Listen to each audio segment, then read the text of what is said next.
Hello' everyone, মোৰ চেনেলৰ অন্য এটা ভিডিঅ'লৈ আপোনালোক সকলোকে পুনৰবাৰ স্বাগতম জনাইছোঁ।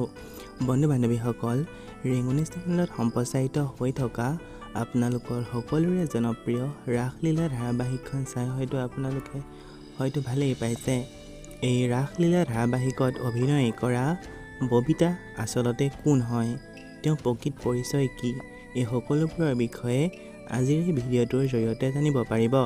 গতিকে বলকচোন আজিৰ এই ভিডিঅ'টো আৰম্ভ কৰোঁ।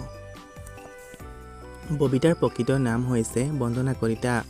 বন্দনা কলিতাৰ জন্ম হৈছিল 1999 চনৰ 22 ফেব্ৰুৱাৰী তাৰিখে। তেওঁৰ ঘৰ হৈছে মঙলদৈত। বন্দনা কলিতাৰ পৰিয়ালৰ বিষয়ে ক'বলৈ গ'লে তেওঁৰ পৰিয়ালত মাক, দেউতাক আৰু এজন ভায়েক আছে।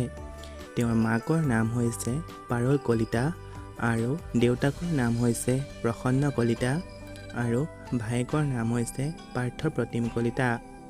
বন্ধু বান্ধৱীসকল, বন্দনা কলিতাৰ শিক্ষাগত অৰ্হতা বুলি ক'লে তেওঁ স্কুলিং কৰিছিল কেন্দ্ৰীয় জাতীয় বিদ্যালয়ৰ পৰা আৰু তাৰপিছত BSc পাছ কৰিছিল বি বৰুৱা কলেজৰ পৰা আৰু তাৰপিছত MSc পাছ কৰিছিল গুৱাহাটী ইউনিভাৰ্চিটিৰ পৰা। বন্ধু বান্ধৱীসকল, বন্দনা কলিতাই সৰুৰে পৰাই অভিনয় আৰু নৃত্য কৰি বহুত ভাল পাইছিল। বন্ধু বান্ধৱীসকল, বন্দনা কলিতাই বালিঘৰ, ফুট গধূলি, অম্ৰপালি আদি ধাৰাবাহিকত অভিনয় কৰি দৰ্শকৰ মন জয় কৰিবলৈ সক্ষম হৈছিল আৰু বন্দনা কলিতাই বৰ্তমান ৰাসলীলা ধাৰাবাহিকত ববিতাৰ চৰিত্ৰত অভিনয় কৰি আছে।